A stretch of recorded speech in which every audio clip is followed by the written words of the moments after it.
Hello friends, welcome to our channel complete study. इस वीडियो में हम किरण की बुक का सॉल्यूशन कर रहे हैं। एक वीडियो हम ऑलरेडी कर चुके हैं जिसमें हमने टाइप 1 के 35 क्वेश्चन कर लिए थे। आप चलते हैं क्वेश्चन नंबर 36 पर। दो पूर्णांकों जिनका गुणनफल 24 है के योगफल का न्यूनतम मान निम्नलिखित में से क्या होगा। तो दो इंटीजर दे रखे हैं जिनका गुणनफल 24 है। हम मान लेते हैं x और y, इनका मल्टीप्लाई दे रखा है 24। बोला है कि योगफल का न्यूनतम मान कितना होगा, यानी अगर इनका हम योगफल देखें तो इनका योगफल का न्यूनतम मान कितना होगा। अब ऐसे क्वेश्चंस को कैसे सोल्व करना है, इसमें हम x और y की वैल्यू पुट कर लेंगे और पेयर्स बना लेंगे, फिर उनमें देख लेंगे कि किसका जोड़ मिनिमम है, वही इसका आंसर हो जाएगा। या डायरेक्ट कैसे कर सकते हैं, इसमें x और y में जो संख्याएं हैं उनमें जो मिनिमम डिफरेंस होगा उनका जोड़ हमेशा मिनिमम रहेगा। यानी कि अगर हम यहाँ पर माने 4 और 6, 4 6 का 24, इनमें डिफरेंस 2 का है, इससे कम डिफरेंस नहीं आएगा इन दोनों संख्याओं में, तो इनका जोड़ हो जाएगा 4 और 6 10, यही हमारा आंसर हो जाएगा। वैसे वैल्यू पुट करके देख सकते हैं। x को अगर 1 रखें तो 1 गुणा 24 हो सकता है, 2 गुणा 12 हो सकता है, 3 गुणा 8 हो सकता है, और 4 गुणा 6 हो सकता है, और 5 होगा नहीं, 6 फिर ये रिपीट हो जाएंगे। यानी कि अगर यहाँ से हम प्लस करें इन दोनों को तो 25 होगा, यहाँ से 14 होगा, यहाँ से 8 और 3 11, यहाँ से 10, तो मिनिमम इसी में आएगा 4 और 6 में। तो ऑप्शन 4 इसका राइट आंसर हो जाएगा। अब चलते हैं क्वेश्चन नंबर 37 पर।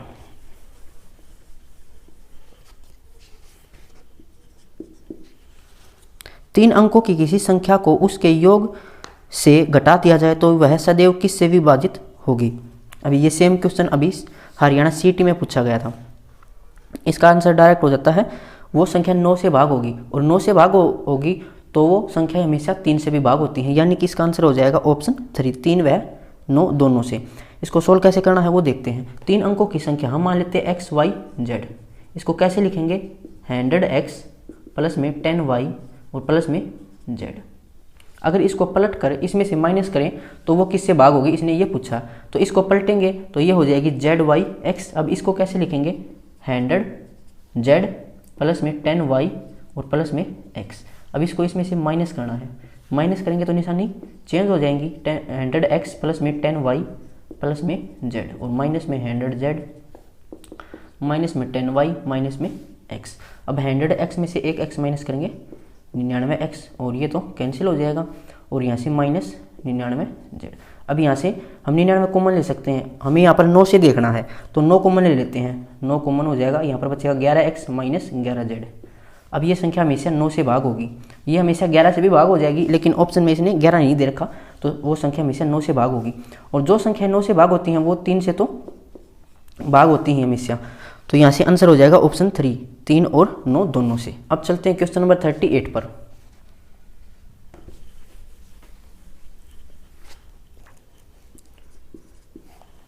दो संख्याओं में से वह बड़ी संख्या कौन सी है जिसका गुणनफल 900 और योगफल उनके अंतर से 30 अधिक है। अब दो संख्याएं दे रखी हैं और उनका गुणनफल है 900 और योगफल उनके अंतर से 30 अधिक है। अगर इसको डायरेक्ट करना हो तो ऑप्शन से कर सकते हैं। अगर ऑप्शन 1 उठाएं 60, तो एक संख्या 60 है, दो संख्या है जिनका मल्टीप्लाई 900 है। अगर ऑप्शन 1 उठाएं यानी कि x 60 माने तो y कितना आएगा, यहाँ से आ जाएगा 0 से 0 और 15 से 90, y आएगा 15। अब इस कंडीशन को सेटिस्फाई करके देखते हैं। बोला कि योगफल x तो हमने माना था 60, इनका योगफल कितना हो जाएगा 75। योगफल उनके अंतर से 30 अधिक है, इनका अंतर है 45, 45 से 30 अधिक होना चाहिए इनका योगफल, तो ये 75 है, यानी कि जो हमने 60 माना था ये सही है, तो 60 इसका आंसर हो जाएगा। ये था इसका डायरेक्ट करने का तरीका। अगर बेसिक से देखना हो तो दो संख्याएं हैं, इनका मल्टीप्लाई है 900, और फिर बोला है इनका योगफल इनके अंतर से 30 अधिक है, यानी कि जो इनका अंतर है वो 30 के बराबर है। तो यहाँ से x कैंसिल हो जाएगा, और ये हो जाएगा 2y बराबर 30, और y हो जाएगा यहाँ से 15। अब 15 यहाँ पर पुट कर लेना, x निकल कर आ जाएगा 60, बड़ी संख्या पूछी है तो 60 इसका आंसर हो जाएगा। अब चलते हैं क्वेश्चन नंबर 39 पर।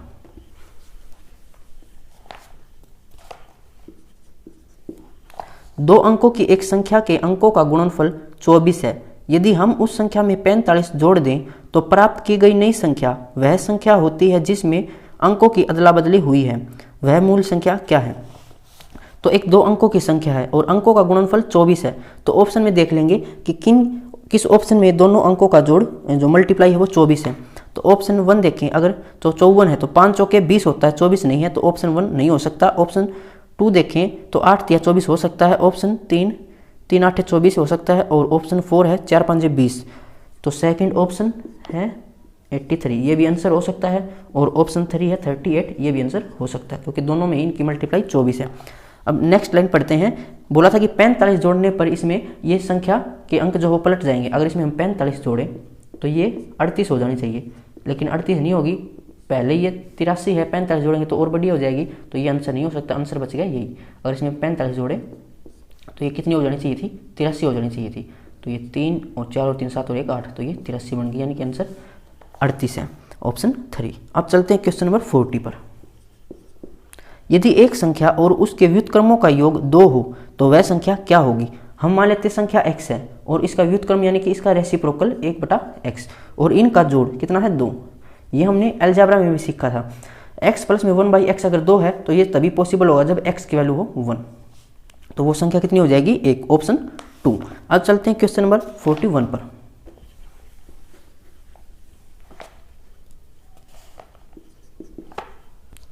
दो धनात्मक पूर्णांकों का गुणनफल 2048 है और उनमें से एक संख्या दूसरी संख्या से दुगुनी है। ज्ञात कीजिए कि उनमें से छोटी संख्या कौन सी है। तो दो पॉजिटिव इंटीजर्स हैं और उनका मल्टीप्लाई दे रखा 2048 और एक संख्या दूसरी की दुगनी है। दो संख्या मान लेते x और y और इनका मल्टीप्लाई दे रखा है हमें 2048 और बोला कि एक संख्या दूसरी की दुगनी है, यानी कि अगर y को हम 2x मान ले तो ये कितना हो जाएगा 2x², इसके बराबर 2048 के। तो x² यहाँ से हो जाएगा 2 1 कम 2 2 दूनी 4 और 2 चौके 8, तो x कितना हो जाएगा 1024, किसका स्क्वायर होता है 32 का, तो x हो जाएगा यहाँ से 32। संख्या थी 32 और दूसरी संख्या इसकी दुगनी यानी कि दूसरी संख्या हो जाएगी 64। हमें बोला छोटी संख्या बताओ, तो छोटी संख्या कितनी है 32। Question number 42। एक धनात्मक संख्या से 4 कम करने पर प्राप्त संख्या मूल संख्या के व्युत्क्रम के 21 गुना के बराबर हो जाती है, तो वह संख्या क्या है। बाई ऑप्शन से कर लेंगे। ऑप्शन 1 को उठाए 3, अगर इसमें से हम 4 कम करेंगे तो ये तो माइनस में चली जाएगी, यानी ये आंसर नहीं हो सकता। ऑप्शन 2 उठाए 7, अगर 7 में से 4 माइनस करेंगे तो 3। फिर बोला है 3 यानी कि 4 कम करने से जो प्राप्त संख्या है, प्राप्त संख्या 3, वो व्युत्क्रम के जो हमने संख्या मानी थी 7, 7 का व्युत्क्रम 1/7, इसका 21 गुना इसके बराबर होना चाहिए, तो 7 से कैंसिल करेंगे तो 3 आएगा, यानी कि वो संख्या कितनी थी 7, ऑप्शन 2। अब चलते हैं क्वेश्चन नंबर 43 पर। क्वेश्चन की भाषा को अच्छे से समझना है तो सारे क्वेश्चन सही हो जाएंगे। अब चलते हैं क्वेश्चन नंबर 43 पर। किसी भिन्न का अंश 2 अंकों का गुणज है, एक संख्या दूसरे से 2 बड़ी है, बड़ी संख्या हर से 4 छोटी है, यदि हर 7 जमा में c और c -7 से बड़ा होना चाहिए। नियत है तो भिन्न का न्यूनतम मूल्य क्या होगा। सबसे पहले तो आपको भिन्न पता होना चाहिए। भिन्न होती है न्यूमरेटर अपन में डिनोमिनेटर, यानी कि ये है अंश और ये होता है हर। अंश यहाँ पर 2 अंकों का गुणज है, यानी कि अगर हम एक x माने और एक y, लेकिन इसने बोला है जो एक संख्या है वो दूसरी से 2 बड़ी है, तो एक x मान लेते हैं और दूसरी को x प्लस में 2 मान लेते हैं। तो अंश कितना है इन दोनों का मल्टीप्लाई, तो x मल्टीप्लाई में x प्लस में 2, ये तो हो गया अंश। उसके बाद बोला है बड़ी संख्या हर से 4 छोटी है, बड़ी संख्या को कितनी थी x जमा में 2, तो ये हर से 4 छोटी है और हर इसने दे रखा था 7 जमा में c, इससे 4 छोटी है बड़ी संख्या। इसको सोल्व कर लेंगे, 7 में से 4 माइनस करेंगे 3 और 2 को राइट साइड लेके जाएंगे माइनस में, तो x बराबर हो जाएगा 1 प्लस में c। अब x की जगह ये पुट कर लेंगे 1 प्लस में c और x इसमें रखेंगे तो ये हो जाएगा 3 प्लस में c। अब ये है अंश और हर इसने दे रखा था 7 जमा में c और एक कंडीशन दे रखी थी कि c जो है वो -7 से बड़ा होना चाहिए। यहाँ पर हमें बताना कि भिन्न का न्यूनतम मूल्य क्या होगा। अगर यहाँ न्यूमरेटर को हम 0 के बराबर माने, यानी कि 1 प्लस में c, इसको 0 के बराबर पुट करें तो c आएगा यहाँ से -1 और एक बार 3 प्लस में c, इसको 0 के बराबर पुट करें तो ये हो जाएगा c बराबर -3। तो नंबर लाइन पर अगर इसको ड्रॉ करें तो यहाँ पर होगा -3 और यहाँ पर -1, तो c की वैल्यू इनके बीच होनी चाहिए, तो इनके बीच क्या है -2, तो c की वैल्यू को -2 पुट कर देना इस इक्वेशन में, यानी इस भिन्न में, तो ये हो जाएगा -2 और प्लस में 1, तो ये माइनस में 1, और -2 और प्लस में 3 यानी कि ये 1 हो जाएगा, और 7 माइनस में 2 ये हो जाएगा 5, तो -1/5 ये हमारी भिन्न हो जाएगी, ऑप्शन 4। अब चलते हैं क्वेश्चन नंबर 44 पर। ये थोड़ा एडवांस क्वेश्चन था, इसमें थोड़ा टाइम लग सकता था। अब चलते हैं क्वेश्चन नंबर 44 पर।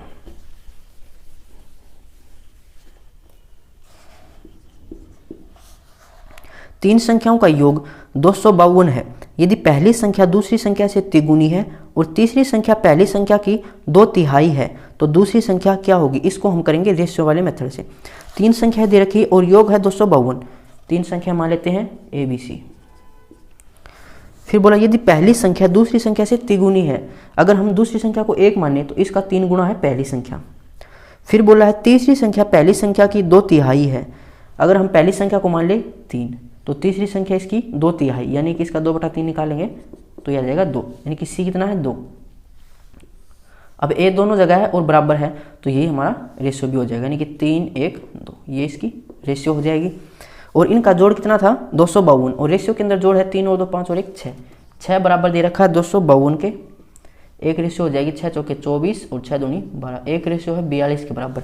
पूछा क्या है दूसरी संख्या, यानी कि B निकालना है, तो B की रेशियो 1 थी और 1 की वैल्यू 42 है, यानी कि ऑप्शन 3 इसका राइट आंसर हो जाएगा। अब चलते हैं क्वेश्चन नंबर 45 पर।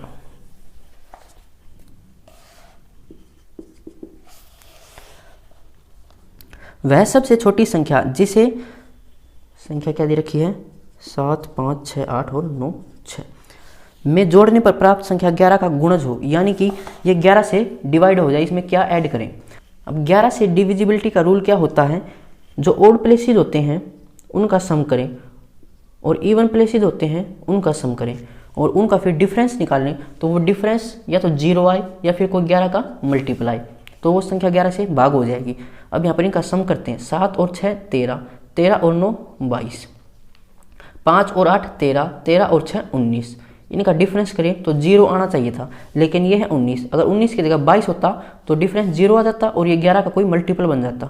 तो 19 की जगह हम 22 कैसे कर सकते हैं?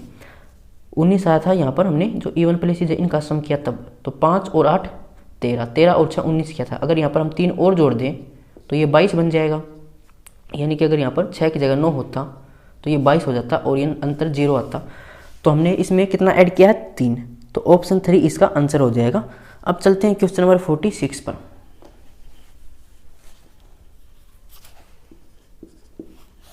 दो संख्याओं का गुणनफल 48 है। इसमें से यदि एक संख्या एक तिपहिया साइकिल के पहियों की संख्या से किसी पक्षी के पंखों की संख्या और आपकी हाथ की उंगलियों की संख्या को 2 गुना के योग को भाग देने से प्राप्त संख्या के बराबर है तो दूसरी संख्या क्या होगी? तो लैंग्वेज को अच्छे से पढ़ना है, लैंग्वेज थोड़ी कंफ्यूजिंग है।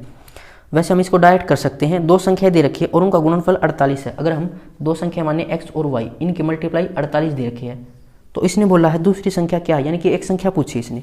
तो ऑप्शन चेक कर लेंगे, ऑप्शन दे रखे हैं। अगर ऑप्शन में हम मान लें कि एक संख्या 9 है तो 48 और 9 से भाग होता ही नहीं, यानी कि 9 इसका आंसर नहीं हो सकता। जो संख्याएं होंगी वो 48 को पूरा पूरा भाग करेंगी। अगर 10 मानने यहाँ पर तो ये भी 48 को भाग नहीं करेगी, तो ये भी आंसर नहीं हो सकता। अगर 12 मानने हम यहाँ पर तो 12 चौके 48, यानी कि दूसरी संख्या 4 हो सकती है और फिर इनका मल्टीप्लाई 48 हो सकता है। और ऑप्शन 4 देखें 18, तो 18 भी 48 को भाग नहीं करता, तो ये भी आंसर नहीं हो सकता। तो ये हमारा आंसर हो जाएगा, एक ही ऑप्शन में दे रखा था 12, तो डायरेक्ट इसको ऐसे कर सकते थे। तो लैंग्वेज को समझने की जरूरत ही नहीं पड़ती, एक लाइन से क्वेश्चन आ जाता। अब इसको बेसिक से देखना हो तो कैसे देखेंगे? दो संख्याओं का गुणनफल 48 दे रखा है। फिर बोला यदि एक संख्या, यानी कि एक संख्या मान लेते x, तो x क्या है? यदि एक संख्या एक तिपहिया साइकिल के पहियों की संख्या से किसी पक्षी के पंखों की संख्या, तो पक्षी के पंख होते हैं 2, और आपकी हाथ की उंगलियों की संख्या की 2 गुना के योग को, तो हाथ की उंगलियां होती है 5 और उसका 2 गुना यानी कि 10 और इनका योग भाग देने से प्राप्त संख्या के बराबर है। तो भाग किसे देना था? एक तिपहिया साइकिल के पहियों से। तो बोला इसने तिपहिया साइकिल के पहिए, यानी कि साइकिल में कितने पहिए हैं? 3, तो 3 से भाग देना था और ये इसकी संख्या के बराबर है। तो 10 और 2 12, 12 को 3 से भाग करेंगे तो आएगा 4। तो x यहाँ पर 4 है, तो y कितना आएगा? 12 चौके 48, तो y आएगा 12। इसने यही बोला था कि दूसरी संख्या क्या होगी, तो ऑप्शन 3 इसका आंसर हो जाएगा। अब चलते हैं क्वेश्चन नंबर 47 पर। दो अंकों की एक संख्या के अंकों का गुणनफल 24 है। यदि हम उस संख्या में 45 जोड़ दें तो प्राप्त की गई नई संख्या वह संख्या होती है जिसमें अंकों की अदला बदली हुई है। तो वह मूल संख्या क्या है? तो सबसे पहले ऑप्शन चेक करो कि किस ऑप्शन में अंकों का जो मल्टीप्लाई है वो 24 है। तो ऑप्शन 1 में देखें 5 और 4, इसका मल्टीप्लाई तो हो जाएगा 5 के 20, 24 नहीं है, ऑप्शन 1 नहीं हो सकता। ऑप्शन 2 देखें 8 या 24 हो सकता है, तो ऑप्शन 2 हो जाएगा 83। और ऑप्शन 3 देखें 3 8 24, ये भी आंसर हो सकता है। और ऑप्शन 4 देखें 4 5 20, ये नहीं हो सकता। तो 2 और 3 ऑप्शन हो सकते हैं। अब आगे पढ़ते हैं। इसने बोला था कि 45 जोड़ें तो संख्याएं पलट जानी चाहिए। अगर इसमें 45 जोड़ेंगे तो 38 तो बन ही नहीं सकता, क्योंकि 83 से ज़्यादा जाएगा, तो ये आंसर नहीं हो सकता। ये हमारा आंसर हो जाएगा। इसमें 45 जोड़ के देखते हैं, ये 3 और ये 8, यानी कि संख्या पलट गई। तो 38 इसका आंसर हो जाएगा ऑप्शन 3। अब चलते हैं क्वेश्चन नंबर 48 पर। 2/9 और 7/10 दोनों के व्युत्क्रमों के योग का व्युत्क्रम क्या है? ध्यान से पढ़ना क्वेश्चन को। पहले क्या करना है कि 2/9 और 7/10 दोनों के व्युत्क्रमों के योग, सबसे पहले इनका व्युत्क्रम निकालना है। 2/9 दे रखा तो इसका उल्टा करेंगे 9/2, और 7/10 इसका उल्टा करेंगे 10/7। अब इनका योग करना है, तो नीचे जो हमारा डिनोमीटर है उसको बराबर करेंगे, तो हम बना सकते हैं इसको 14, एलसीएम हो जाएगा 14। तो 7 से मल्टीप्लाई कर देंगे ऊपर नीचे, और यहाँ पर 2 से मल्टीप्लाई ऊपर नीचे कर देंगे, तो ये हो जाएगा 63 और ये हो जाएगा 20, तो ये हो जाएगा 83/14। अब ये तो है योग। फिर बोला योग का व्युत्क्रम क्या है? अब योग का भी हमें उल्टा करना है, रेसिप्रोकल निकालना है, तो 14/83 इसका आंसर हो जाएगा ऑप्शन 1। अब चलते हैं क्वेश्चन नंबर 49 पर।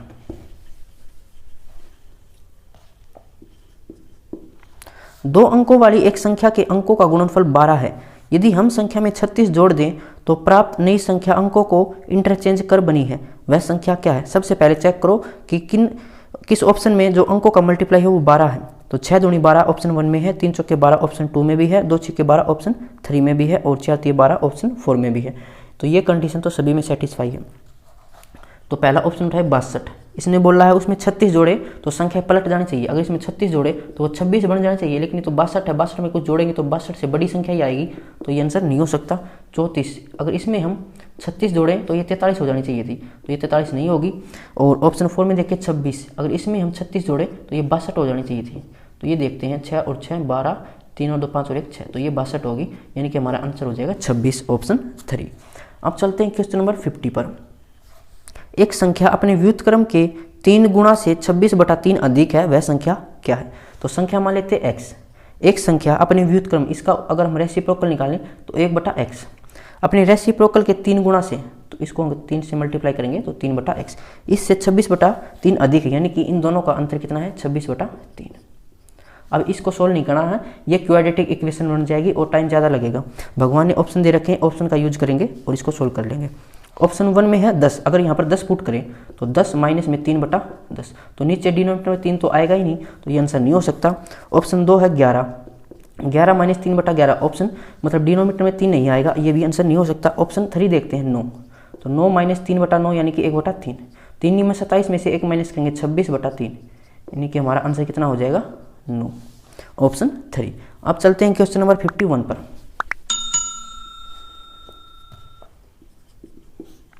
एक संख्या का 2 गुणा और इसके व्युत्क्रम के 3 गुणा का योग 25/2 है, वह संख्या क्या है? संख्या मान लेते हैं x, संख्या है x। बोला एक संख्या का 2 गुणा यानी कि 2x, और इसके व्युत्क्रम संख्या थी x, इसका व्युत्क्रम करना यानी कि 1/x, इसका 3 गुणा तो ये हो जाएगा 3/x का योग 25/2 है। तो अब इसको सोल्व मत करना, ये क्वाड्रेटिक इक्वेशन बन जाएगी, ज़्यादा टाइम लगेगा। ऑप्शन दे रखे हैं, ऑप्शन का यूज करेंगे और पुट कर लेते हैं। तो पहला ऑप्शन 7, अगर 7 पुट करें x की जगह तो ये हो जाएगा 7 दूनी 14, 3/7, तो नीचे 2 नहीं आ सकता, ये आंसर नहीं हो सकता।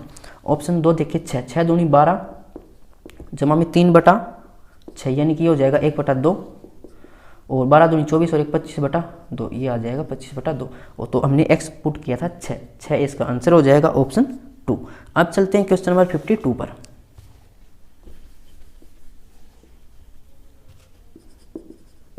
91 जमा 92 जमा 93 और ये 110 तक है, इसका हमें जोड़ निकालना है। 91 प्लस में 92 प्लस में 93 और अप टू 110, ये हमें निकालना। अब यहाँ पर हमें पहली संख्या भी पता है और आखिरी संख्या भी पता है। तो सम का एक फॉर्मूला होता है Sn होता है n/2 a प्लस में l। तो इस फॉर्मूले का यूज करेंगे। एक सम का फॉर्मूला ये भी होता है n/2 2a प्लस में n-1 इंटू डी। लेकिन हमें पहली संख्या पता है और लास्ट संख्या भी पता है, तो इस फॉर्मूले का यूज कर लेंगे। अब यहाँ पर हमें n नहीं पता, सबसे पहले हमें n निकालना है। तो nth टर्म का फॉर्मूला क्या होता है? nth टर्म या इसको बोल देते हैं tn, या इसी को बोल देंगे an, या इसी को बोल देते हैं हम लास्ट नंबर। तो इसका फॉर्मूला होता है a plus n-1 into D. अब यहाँ से हम n निकाल लेंगे। और प्राकृत संख्या में n का डायरेक्ट फॉर्मूला ये होता है कि लास्ट संख्या में से पहली संख्या माइनस करेंगे, तो ये हो जाएगा 110 में से अगर 91 माइनस करेंगे तो ये हो जाएगा 19, और फिर उसमें हम 1 प्लस कर देंगे, यानी कि n आ जाएगा ऐसे 20। अब ये डायरेक्ट कैसे आया है? यह आया इस फॉर्मूले से ही। यहाँ पर एक जगह पुट करें 91 प्लस में n-1। डिफरेंस कितना है प्राकृत संख्या में? डिफरेंस तो 1 का ही होगा, और n के बराबर है, nth यानी कि लास्ट संख्या के बराबर है। लास्ट संख्या थी 110। अब 91 को उस साइड लेके जाएंगे तो माइनस करना पड़ेगा, यानी कि 19 आएगा। और डिवाइड में डिफरेंस से तो 1 से डिवाइड करेंगे तो ये इतना ही रहेगा, और माइनस में 1 है तो इस साइड आएगा तो प्लस में, यानी कि यहाँ से आएगा 20। तो इसी फॉर्मूले का शॉर्टकट है कि लास्ट से संख्या में से पहली संख्या माइनस कर देंगे, डिवाइड करेंगे डिफरेंस से और 1 ऐड कर देंगे। अब n पता है, पहली संख्या पता है, लास्ट संख्या पता है, सम निकाल लेंगे। n है 20, 20/2 यानी कि 10। पहली संख्या 91, लास्ट संख्या 110, तो ये हो जाएगा 10 मल्टीप्लाई में 201, और ये हो जाएगा 2010 इसका सम। 52 में ऑप्शन 2। अब चलते हैं क्वेश्चन नंबर 53 पर।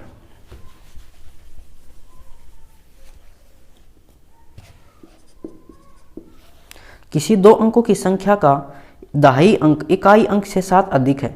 यदि हम संख्या में 63 घटाएं तो प्राप्त नई संख्या अंकों को अदला बदली कर बनी है। संख्या का पता लगाएं। तो सबसे पहले चेक कर लेना ऑप्शन में कि किस ऑप्शन में दहाई का अंक इकाई से 7 अधिक है।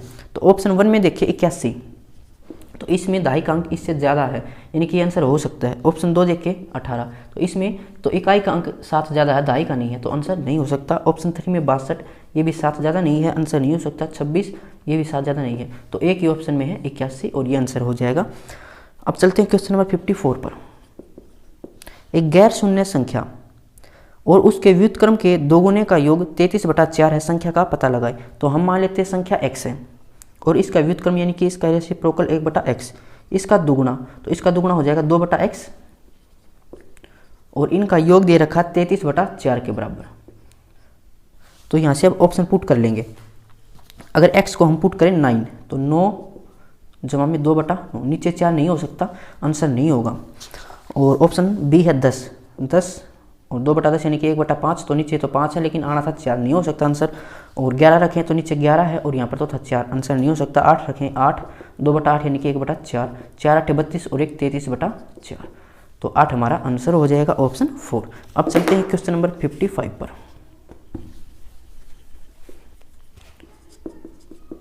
छः बटा 5 और 3/7 के व्युत्क्रमों के योग का व्युत्क्रम क्या है? सबसे पहले क्वेश्चन को अच्छी तरह से समझना है कि पहले क्या बोलना है।